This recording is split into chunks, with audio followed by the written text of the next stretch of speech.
Hey, welcome to Transformation Fridays. This is Chani.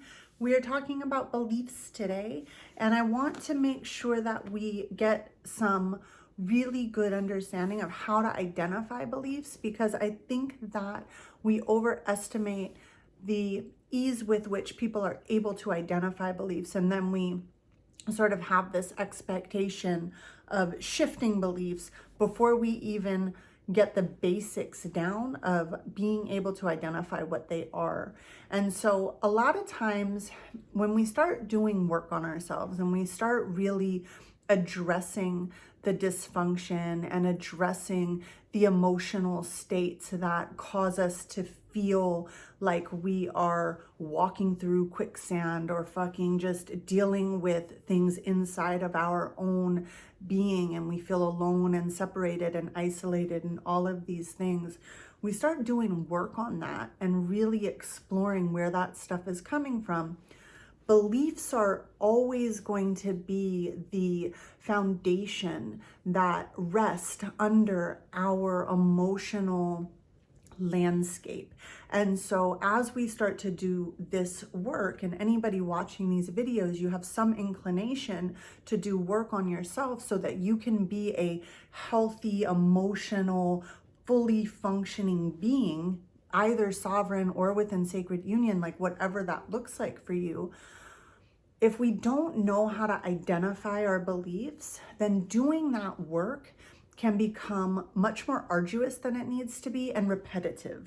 Meaning, if you're not really clear on what your beliefs are and you go to do work on yourself, you're gonna keep bumping up against the same wall. You're going to keep jumping over the same hurdle, because until you deal with that belief that's causing the emotional state to occur, then you're not going to really get out of the energetic cycle.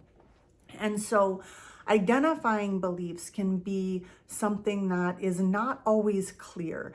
And there's been a couple of videos actually that I've seen this week where people have been talking about this topic in the way that I'm about to explain it.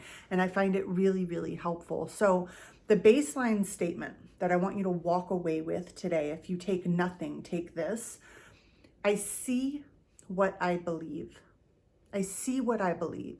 And when you say this, when you say out loud, I see what I believe, and you start to break that down and really understand what that means, is everything in your reality is a reflection back to you of your belief system and of your internal emotional landscape. And so if you say, I see what I believe, all you have to do to start identifying and uncovering beliefs is really paying attention to what you're seeing. What are your surroundings? What are your relationships? What is your life showing you? What are your experiences showing you? And from that, you can deduce and start to understand what your belief structure is. Where this gets a little bit tricky is there are a couple of layers of beliefs. Some of them are a bit more superficial or kind of mutable. They shift, they change, right? You can sort of, believe things about a person or a group of people, or you can sort of have judgments that play the role of beliefs, right? And then there are really core fundamental beliefs that underpin really everything that you do and see in your life.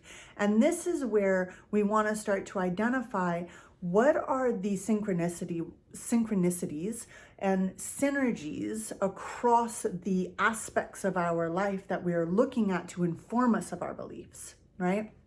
So fundamentally, what happens is we are told at a young age, either consciously or unconsciously, what to believe. We are told through the way that our parents talk about religion and God, or our caregivers. We are told through the emotional and psychological safety of our environment. We are told through different exposures, overexposures, underexposures to trauma, to love, to affection, to all of these different things form our belief structure that we then carry with us as we become adults. And as adults, we're really just grown-ass kids, right? We never really get out of the mode of being a child. And this is very important to understand, because having childlike qualities, having the idea of innocence, the idea of curiosity, the idea of being explorative and being open to new things is all what we see and appreciate and marvel in when we look at children. The challenge that we have, and the thing that we want to start to really uncover and deal with as we do this work, as we want to become fully functioning grown kids, right, that are having functional, healthy relationships, that are running functional, healthy businesses, that are moving through the world in a way that conflict and disagreement do not become points of contention, but become points of exploration, is we really want to look at the beliefs that we were given when we were young. Those are the fundamental beliefs. And I'll leave you with this. Those beliefs, those fundamental beliefs, are usually comprised of one of two perspectives.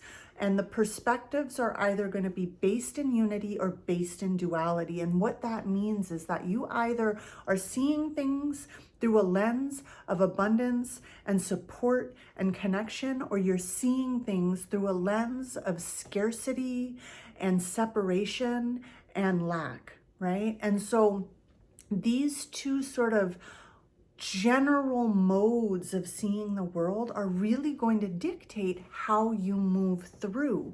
And so getting to the core fundamental base of your beliefs, was it something you were told and you've never questioned it? Because like kids, they don't question, you give them something, and if they trust you, they're going to take it at face value, right? So have you been given something that you haven't questioned, or were you taught something through the behaviors and the interactions that you were having that you have created a story around, and now that's what you're carrying with you, right? So I'm way over. This is a huge topic, and it's one that deserves a lot of exploration and a lot of dedication so that you can be clear. So be clear. I hope that this is helpful. I'll see y'all next week.